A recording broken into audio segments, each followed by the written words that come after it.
Saludo con gusto esta tarde a la economista de la Universidad Panamericana y asesora del Instituto de Finanzas Personales IFIP, a Edith Ávila. Con el gusto de saludarte, Edith, y nos acompaña para cerrar esta mesa ahora Rolando Talamantes, él es asesor financiero. A ambos les agradezco y por acá arribita va a aparecer un reloj que nos ayudará a que su opinión vaya de un minuto y medio para hacer más dinámica esta mesa, sobre todo con los retrasos de las comunicaciones. Me arranco contigo, Edith, desde tu perspectiva, ¿va bien el país, va bien la economía o hay que preocuparse por las decisiones que se están tomando? Sobre todo, al final de cuentas, la decisión que toma el gobierno pues impacta en la economía del país. Con el gusto de saludarte, bienvenida. Muchas gracias, Gabriel. Creo que hay elementos para estar alertas y atentos de algunas de las decisiones y políticas económicas que el gobierno está impulsando. Por ejemplo, la reforma judicial. La reforma judicial ya provocó un retroceso y una pausa en la inversión privada. Este es un punto importante porque la inversión privada está ligada al empleo formal y el empleo formal está pasando por una de sus etapas más duras. Entonces, la medición de pobreza en la población está registrando todos los apoyos sociales que el gobierno federal más los apoyos estatales están dando. Pero en los números de indicadores económicos, donde vemos los sectores industriales, qué comportamiento, qué tendencia están teniendo, ahí vemos cuestiones estructurales, más algunas de coyuntura, que generan una presión en la economía y una situación que llamamos de estancamiento económico. No vamos a cumplir las metas de crecimiento que la Secretaría de Hacienda, la misma Secretaría de Hacienda ha planteado desde inicio de año.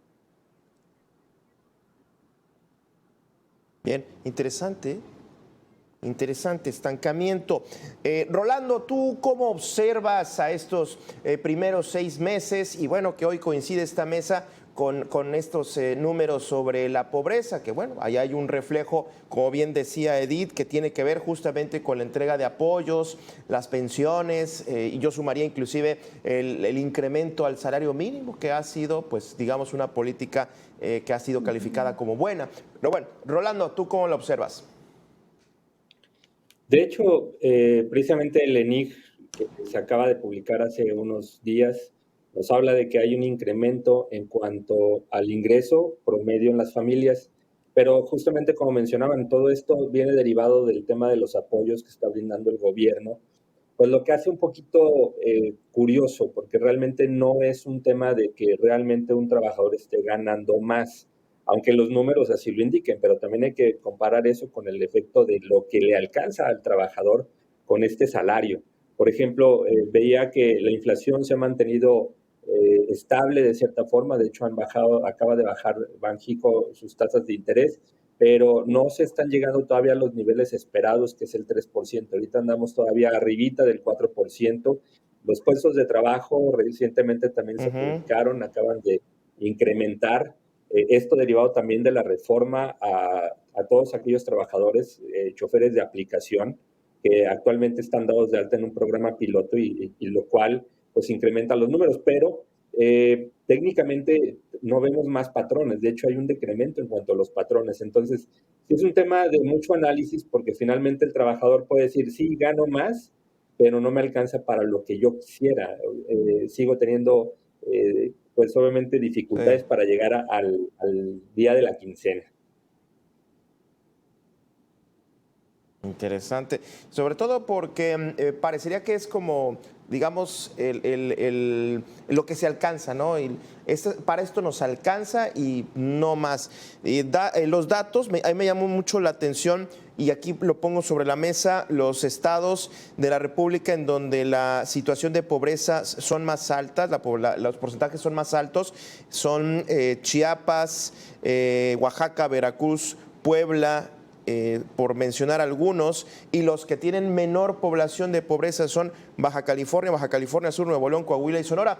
Son dos Méxicos distintos, ¿no? El norte y el sur. Ve reflejado esto, Edith. Completamente. Ese es un problema nacional estructural con el que hemos lidiado históricamente. esa referencia del norte progresista, con crecimiento económico Sí. y donde hay más trabajo, claro, trabajo que requiere un capital humano con capacidades técnicas y un sureste que se ha mantenido rezagado y muy concentrado en otras actividades como el turismo, lo agropecuario, etcétera. Te voy a dar un dato actual.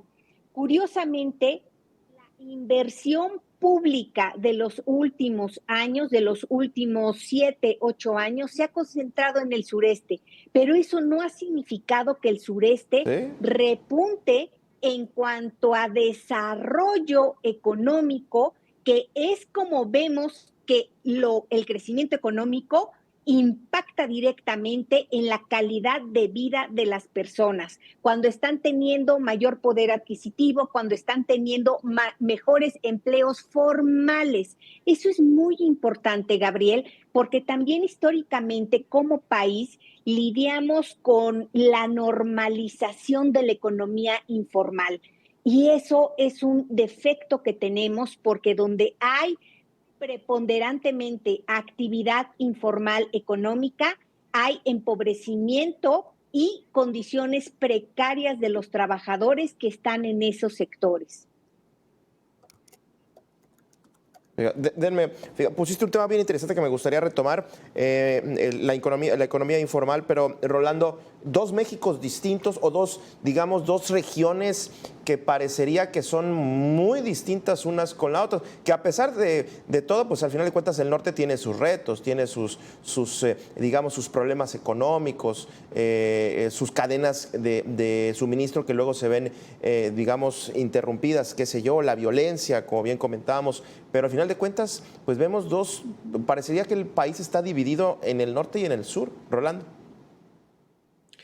Sí, recordemos que incluso la propuesta del gobierno de la 4T desde el sexenio pasado era impulsar más al sur. De hecho, los programas insignias o los proyectos insignias como el Tren Maya, como la refinería, fueron creados para dar mucho trabajo. De hecho, se vio en su momento en las estadísticas que el empleo subió mucho en esas zonas. Pero siendo franco, hoy vemos también un Pemex muy debilitado, entonces zonas como Campeche están batallando mucho, la zona fronteriza del sur pues también está invadida en el tema de la seguridad o la inseguridad. Y acá en el norte, digo, la cercanía que tenemos con Estados Unidos, pues sí, definitivamente hace que las cadenas de intercambio, el famoso nearshoring, ayude a que estados como Coahuila, toda la zona fronteriza desde Claro. Baja California hasta Tamaulipas tenga un crecimiento, aunque sabemos que también hay estados como Querétaro, San Luis Potosí, que han tenido mucho crecimiento, Jalisco, por su misma actividad económica ya desarrollada. Pero bien mencionaba la doctora Edith, tenemos una diferencia enorme de realidades y la realidad es que la informalidad sigue sin combatirse como debería de ser. Hoy vemos ese intento de escalar a tener más puestos registrados en el Seguro Social, pero todavía es insuficiente y eso implica pues obviamente mucha demanda de necesidades de la población, pero pocas aportaciones hacia contribuir a estos sistemas. Claro, y bueno, a mí me sorprende mucho que se hable o que se presuma como si fuera el gran logro estar registrado en la Seguridad Social, lo cual me parece bien, pero cuando uno va a requerir los servicios del servicio social, pues uno termina yéndose al privado, si es que tiene dinero, a las CIMIS o tratando de buscar la mejor opción porque te ves o te das cuenta que ese servicio de seguridad social, por lo menos en términos médicos, pues sí, realmente no funciona. Otro cuento, hablar de las afores y el retiro, que bueno, ese sería otro tema también importante que ofrece la formalidad. Ahora, justamente platicando y poniendo el tema de la formalidad y la informalidad, parecería que la informalidad ha llegado para quedarse, es parte de la economía. Yo no sé qué tan sustentable puede hacer eso por todos los esfuerzos que hace el gobierno para atraer a los trabajadores a que se hagan formales o tratar de tener una economía formal, pero parecería que el esfuerzo pues está en vano, parece que la gente está cómoda teniendo en cuenta las desventajas de la informalidad. Parecía que eso no importa en una gran generalidad, Edith. Como te comenté, Gabriel, estamos normalizando en la actividad informal e incluso romantizamos queriendo ver emprendedores, gente que y sí se esfuerza y sí son emprendedores, pero también hay que decirlo con claridad. Alrededor de toda la actividad informal, de todos los puestos que vemos en la calle, lo que hay son cadenas de corrupción, porque esos y voy a hablar específicamente del comercio, que no están pagando impuestos al SAT, están pagando una especie de impuesto informal en efectivo al funcionario que le permite permanecer en la banqueta. Entonces, por eso, cuando hablamos de la informalidad, tenemos que hablar de la precariedad de las condiciones, tanto del dueño del puesto como de sus empleados. Son empleados que no van a tener ninguna seguridad social por precario que esté el sistema actualmente. Hay una seguridad, al menos, en saber que puedes ir a la clínica de salud pública, a la del IMSS, y ser atendido y recibir lo que haya ahí, ¿no? Si no puedes tener acceso a eso, entonces por eso estamos viendo en México como país la proliferación y la popularidad de los consultorios de farmacia específicamente, porque también hay que reconocer y hay que subrayar que enfermarse en este país se ha vuelto una de las principales causas de empobrecimiento familiar. Y cuando hablamos de empobrecimiento familiar, tenemos entonces que ver que por la composición social de nosotros, de los mexicanos y mexicanas, esto va a afectar principalmente a las mujeres y sobre todo a las mujeres que son jefas de familia y sobre todo a las mujeres jefas de familia y que tengan un trabajo en la informalidad. Es una situación grave que no podemos normalizar y no debemos romantizar viéndolos como esos hombres o esas mujeres de valor que salen con su tambo de tamales que prepararon en la noche a venderlos en la mañana. Sí. A ver, claro que tienen que hacerse de los medios para llevar pan a sus mesas, pero les estamos dando las peores condiciones para realizar su trabajo. Pones un tema bien interesante en la mesa. Dentro de esta presentación del INEGI se hablaba que lo que realmente ayudó a sacar a esta cantidad de 8, o más bien a reducir la pobreza, fueron las mejoras en el salario y condiciones laborales o mejores condiciones laborales. ¿Sí han impactado las distintas reformas para poner en la mesa, digamos, una condición laboral mejor? La leycilla, los aguinaldos, las horas, las 40 horas. Es decir, sí hay un buen panorama, porque yo veo de pronto empleos muy buenos y de pronto empleos muy mal pagados, con unas jornadas muy precarias. No sé realmente ahí qué se ha mejorado en ese sentido, Rolando.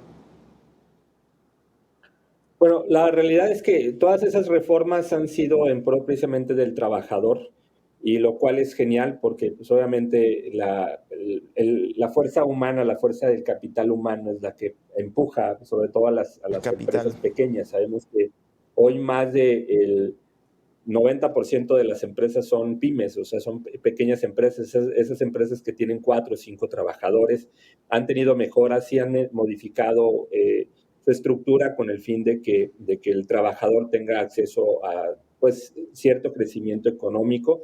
Sabemos que hay todavía muchas áreas de oportunidad. Simplemente el hecho de los traslados, vivimos en localidades donde ya actualmente un traslado implica 40, 50 minutos de ida y otros 40, 50 minutos de regreso. En costos también eso implica pues, una baja en cuanto a la posibilidad del poder adquisitivo de los trabajadores. Y creemos dentro del área de finanzas personales que también se necesita que haya una mejora hacia el patrón, porque finalmente el patrón es el que da el empleo. Hoy sabemos, hace rato hablabas del tema de Afore, hoy el que aporta principalmente a la cuenta individual del trabajador es el patrón, y cada año están subiendo las cuotas, entonces eso también de cierta forma aprieta un poco la ganancia de aquel que da el empleo. Entonces, tiene que haber un equilibrio en todo eso. Claro. Oigan, ya casi nos tenemos que ir, pero me gustaría irme sin tener una opinión de ustedes, poner en la mesa. Ya el CONAVAL ya no es quien está reportando esto, es el INEGI.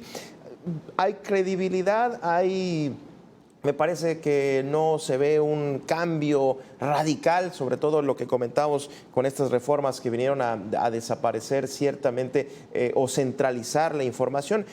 ¿Qué opinión ves al respecto de esto? Que digamos, sería la primera vez que el INEGI da a conocer estos rubros, esta información, que bueno, el INEGI tiene alta credibilidad, Edith. Mira, el Coneval hacía un trabajo extraordinario, muy crítico dentro del propio gobierno, pero era un reflector muy valioso para señalar hacia dónde la política pública, la labor legislativa tenía que dirigirse. Ya que no está y lo toma el INEGI, la cosa buena que yo veo en el INEGI es que la metodología esa no conoce de demagogia. La metodología es letra firme y es letra dura, por decirlo de una manera muy coloquial. Entonces, todavía no se ve que haga falta el Coneval, y lo digo con pesar, porque a mí me gustaban mucho todos sus reportes, el equipo, todo me gustaba de la institución. Pero el INEGI también tiene una tradición en hacer encuestas muy sólidas, en respetar la metodología. Entonces, dentro de lo grave que es haber quitado ese sensor que nos indicaba hacia dónde enfocar la política pública, sobre todo la política social, que es lo más importante en un país de desigualdades tan marcadas como México, creo que todavía no se ve el hoyo que deja, el INEGI está entrándole con ganas. Eso, quiero ser optimista al respecto, porque sería muy descorazonador, muy de desesperanza pensar que vamos a estar en hoyos negros en esa área. Muy bien. Muy bien. Rolando, quiero que concluyas con esto. Tú sí ves confiable la información que estará sacando el INEGI en sustitución del Coneval. Adelante, Rolando, tienes un minuto. Sí, de hecho, creemos que el INEGI es una institución que goza de muy buena credibilidad. Hoy sabemos que incluso tanto gobierno como la misma oposición utilizan datos del INEGI para determinar, incluso hacer sus propios estudios. Las mismas leyes tienen que ir caminando con base a la información que arroje la estadística. Entonces sabemos que el INEGI, con toda su infraestructura, porque no es una infraestructura nueva, a diferencia de otras instituciones que llegaron a ser absorbidas por el gobierno, el INEGI sigue siendo autónomo. Entonces, creemos que el INEGI nos puede dar y brindar la información adecuada. La seguimos analizando, la seguimos leyendo, la seguimos revisando, porque nos sirve precisamente para incluso la asesoría personalizada hacia el uno a uno con las personas, para que entiendan dónde estamos parados. Muy bien, Rolando, Edith, muchísimas gracias. Qué interesante, coincido. Ya veremos el trabajo que realiza el INEGI. Como siempre, muchísimas gracias por haber participado en esta mesa. A usted también, que estuvo con nosotros. A mí nada más me resta invitarlo a que siga en la programación de Mega Noticias. Con permiso, buenas tardes.